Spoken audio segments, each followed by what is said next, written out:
बढ़िया से खरीद लिए। उस टाइम पे एक नई आदत लगी, सुबह सुबह मैं जल्दी उठा, अगले दिन नए टिफिन के साथ, नई बोतल के साथ स्कूल जाने के लिए तैयार। और उस दिन पहली बार मेरे पिताजी ने मुझे एक अलग नजरिए से देखा, जिसको जान के बड़ी खुशी हुई। मैं सुबह सुबह उठ गया और सुबह उठने के बाद रात में इसी एक्साइटमेंट में नींद नहीं आ रही है कि आज भाई साहब मैं नया टिफिन लेके जाने वाला हूं और सुबह जल्दी उठ करके जाना है। सुबह जल्दी उठ करके इसलिए जाना है क्योंकि हमारे यहां मतलब लड़कों की रो अलग होती थी और महिलाओं की रो अलग होती थी, ऐसे पैरेलल में। तो हमें यही बैठना था कि बस कोने वाली सीट मिल जाए और बाकी तो अपन देख लेंगे। ठीक है, सुबह सुबह उठे, जल्दी, एक्साइटमेंट में, रात में नींद नहीं आ रही थी। अब तो बस हर रात अगली सुबह का इंतजार रहता था कि कब स्कूल जाएंगे, भले ही बात हो नहीं रही है पर देखने को। तो गए, सुबह जल्दी से उठ गए, 7 बजे उठना होता था, 6 बजे से ही नींद खुल गई। क्या करूं, 6 बजे से अचानक से आवाज आती है। मैं उठ करके दबे पांव मम्मी पापा के रूम में जाता हूं और वहां पे आवाज आ रही थी खट पट, सामान निकालने की, रखने की। बहुत कोशिश कर रहा था। पापा की नींद अचानक से खुल जाती है। पापा नींद में, हाँ हाँ, कौन है कौन है? मैंने कहा अरे पापा मैं, आप ही की औलाद। मैंने लाइट ऑन करी, अंधेरा था ना, मैं दिख नहीं रहा। मैंने लाइट ऑन करी, मैंने कहा पापा मैं हूं। तो कह रहे क्या कर रहा है इधर पे सुबह सुबह? तो मैंने कहा मैं वो पॉलिश धूट रहा था। पापा को सुबह सुबह समझ में नहीं आया कि क्या हुआ। मतलब नींद से उठे, मतलब सुबह उठ करके तू पैसे मांग ले, सुबह उठ करके ये बोल दे कि यार तबीयत खराब है, कुछ ऐसा है, क्या मांग रहा है? पॉलिश। अब पिताजी ये कहते हैं, और वो भी जूते साफ करने वाली पॉलिश। अब कह रहे हैं पॉलिश क्यों चाहिए? तो मैं देखने लगा, मैंने कहा पॉलिश क्यों चाहिए होगी? जूते चमकाने के लिए। तो मैंने कहा नहीं, मुझे अपने जूते साफ करने हैं। तो पिताजी ने पॉज लिया कि ये कैसी बातें कर रहा है, इसको अपने जूते साफ करने।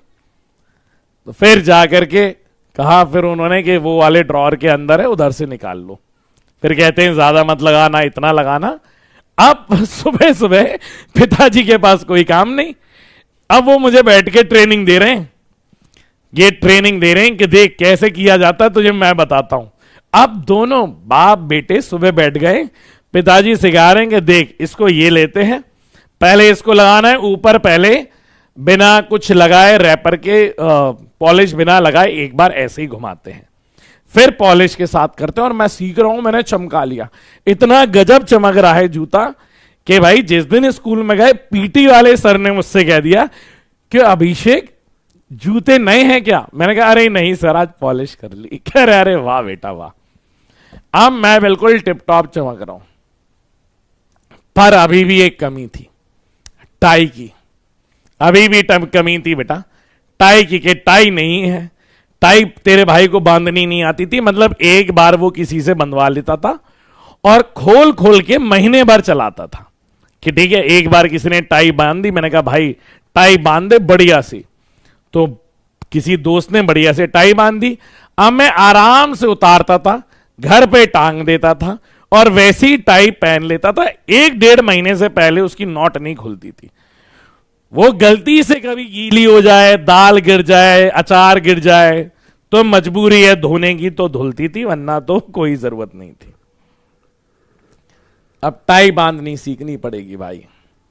ठीक है, अब इसी टाइम पे क्या हुआ, जब क्लासेस नई नई चलती हैं तो को करिकुलर एक्टिविटीज होती है। तो को करिकुलर एक्टिविटीज में यहां ट्विस्ट आने वाला है। को करिकुलर एक्टिविटीज में क्लास में होता था एक बड़ा सा पीछे बोर्ड, और यहां पे बोर्ड डेकोरेशन, और जो मैडम थी उनकी ड्राइंग बहुत अच्छी थी। तो मैम ने पूछा कि यहां पे ये चार्ट वगैरह कौन लगाएगा, चार्ट बहुत पुराने हो गए। तो अपन तो कुछ ध्यान ही नहीं दे रहे थे कि भाई कौन दे चाट वाट, भाई अपन थोड़ी बनाएंगे चाट अपना ये काम थोड़ी है। तो अचानक से उसने हाथ खड़ा कर दिया कि मैम मैं बनाऊंगी। और जैसे ही हमने देखा कि अच्छा ये है, भाई क्लास के सबसे बुरे 5 से 6 डिफॉल्टर लड़के, उन सबका हाथ ऊपर था। जिन्हें ड्राइंग का डी भी नहीं आता था, जिन्हें ये नहीं पता था कि चार्ट पेपर होता क्या है, ये वो भी लड़के थे। बस जस्ट बिकॉज क्योंकि उसने हाथ उठा लिया था, तो बाकी के 8-10 लड़कों ने कि चलो भाई this is the first opportunity कि बात करने का मौका मिलेगा। तो मैम ने बोला कि तुम इंचार्ज हो और ये 6-7 लोगों से मिलकर के नेक्स्ट वीक तुम्हें ये बोर्ड पूरा बढ़िया से तैयार करना है। ठीक है, ये बेटा कहानी यहां से शुरू हुई। अब उस 6-7 में मैं भी था, ऐसा नहीं था कि मैं नहीं था, वो मैं भी था। अब मैं पहुंचा कि भाई अपन को क्या बनवाना है। तो मैंने सोचा कि भाई कोई आएगा तो बहुत आराम से अच्छे से बात करेगा, बचपन से इज्जत मिलती हुई आ रही है, आगे भी मिलेगी। तो मैं खड़ा हुआ था, अपनी जगह बैठा हुआ था। तो मैं ऐसा इधर को देख रहा था, क्योंकि मैं, आप ये समझ लो कि अगर स्कूल 6 घंटे का होता था तो 6 घंटे में से कम 5 घंटे मैं मुंडी ऐसी करके, क्लास ऐसी होती थी, मैं मुंडी ऐसे करके हमारे स्कूल से हाईवे गया था। तो मैं बस हाईवे देखता रहता था, पता नहीं क्यों, बस हाईवे देख रहा हूं, ट्रक जा रहा है, कार जा रही है। कोई मुझसे ये पूछ लेगा कि आज कितने ट्रक निकले, मैं बता देता था। मैं ऐसे मुड़ करके देखता रहता था। पीछे आती है अचानक से, मैं कहा भाई खुशबू क्यों आ रही है? ओ हेलो। मैंने कहा ओ भाई, किसी ने हमें ओ हेलो क्या क्या बुलाया है? तो हमने, किसी ने कहा ओ हेलो। मैंने पीछे मुड़ करके देखा, मैंने कहा भाई अपन से कोई ओ हेलो कहते। मैंने कहा ये कौन है भाई? मैंने पीछे देखा, मैंने कहा जी ध्यान से था, ये बहुत इंस्टेंटेनियस चल रहा है। उसने कहा ओ हेलो, मैंने कहा जी। कह रहे हैं तुम्हारा नाम क्या है? मैंने कहा यार ये तो बहुत बेइज्जती हो रही है। तो मैंने कहा अभिषेक। कह रहे अच्छा क्या आता है तुम्हें? भाई अपन क्या बताते क्या आता है मुझे? मैंने कहा करना क्या है ये बताओ। कह रहे नहीं, मैम ने जो बोला था वो तो तुमने सुना ही होगा। और इतने में अपन बस जवाब देते जा रहे हैं, उसका सर पैर नहीं है, जवाब देते जा रहे हैं। तो मैंने कहा यार ओ हेलो कैसे बोल दिया? तो दिक्कत ये थी कि स्कूल का अंतर था। वो जो स्कूल में आई थी वो बिल्कुल ऐसे के कैथेड्रल टाइप का स्कूल था, बिल्कुल इंग्लिश विंग्लिश। उसने बोला यहां पे तो बच्चे देसी टाइप के हैं, ठीक है, यहां देसी कलाकार हैं सारे। तो भाई बढ़िया खतरनाक बेइज्जती कर दी। तो कह रहे नहीं, मतलब at least you should know your interest. तो वो इंग्लिश में सवाल पूछती जा रही है, मैं हिंदी में जवाब देता जा रहा हूं। एंड में वो हिंदी तक आ गई थी। तो कहती नहीं तुम कुछ बना के लाओगे या नहीं लाओगे, क्या बनाना आता है? तो कह रही है, मैंने बोला कि बना देंगे, आप बता दो क्या है बनाना है, अपन सब बना के ले आएंगे। भाई साहब उसने इतना खतरनाक बायो का चार्ट दे दिया कि कसम से दिल बाहर आ गया। वो एरोटा ये जो सब बनाना था, उसने कहा था ये दिल है, ये बनाना है। मैंने कहा ठीक है कुछ करेंगे। अब दिल बनाना नहीं था, उसमें दिल जो था चार्ट पेपर का, और उसके अंदर जो दिल बनाना था ना, वो थर्माकोल से बनाना था।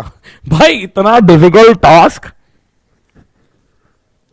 कि क्या बताऊं, कि उसमें थर्माकोल से पूरा बना करके दिल देना था। मैंने कहा भाई अब तो लग गए, और कॉन्फिडेंस तेरे भाई का इतना कि हाँ बना देंगे, देख लेंगे, ठीक है हो जाएगा। और मैंने कहा सुनो, जाते जाते मैंने कहा सुनो, सबसे अच्छा चार्ट मेरा ही होगा। वो देख करके ऐसा मुंह बना लिया कि भाई मुझे एटीट्यूड क्यों दिखा रहा है, कि हाँ। मैंने कहा हाँ ठीक है ओके, ऐसे कह के चली गई। मतलब उसने तो मेरी डिटेल ले ली पूरी, पर मैंने फिर उससे ज्यादा चीजें नहीं पूछ पाई। हाँ, 3D में हार्ट चाहिए था। अब तेरा भाई गया सीधे घर, और उसे पता था कि क्या करना है, ठीक है। फिर घर जाते ही जो हमारी बहन 11वीं में फेल हो गई थी, उसके सामने जोड़े हाथ कि बहन मेरा एक दिल बनवा दे। उसकी ड्राइंग बहुत अच्छी थी, तो फिर मैंने हाथ जोड़े, मैंने कहा बहन एक ड्राइंग बनवा दे। अरे नहीं नहीं, मेरे पास टाइम नहीं है। तो 2 से 3 दिन लग गए उसे मनाने में। अब जब मेरी बहन ने इतना शानदार दिल बनाया कि मैं एक्साइटेड, कि मैंने कहा भाई अब तो नैया पार हो जाएगी। अब इसकी कहानी अगले एपिसोड में, कि जब हमारे पास चार्ट तैयार है, हमारे पास दिल तैयार है, और अब हम अगले दिन एक्साइटेड कि भाई आज हमें चार्ट लेकर के जाना है। अब देखो क्या होता है, ठीक है।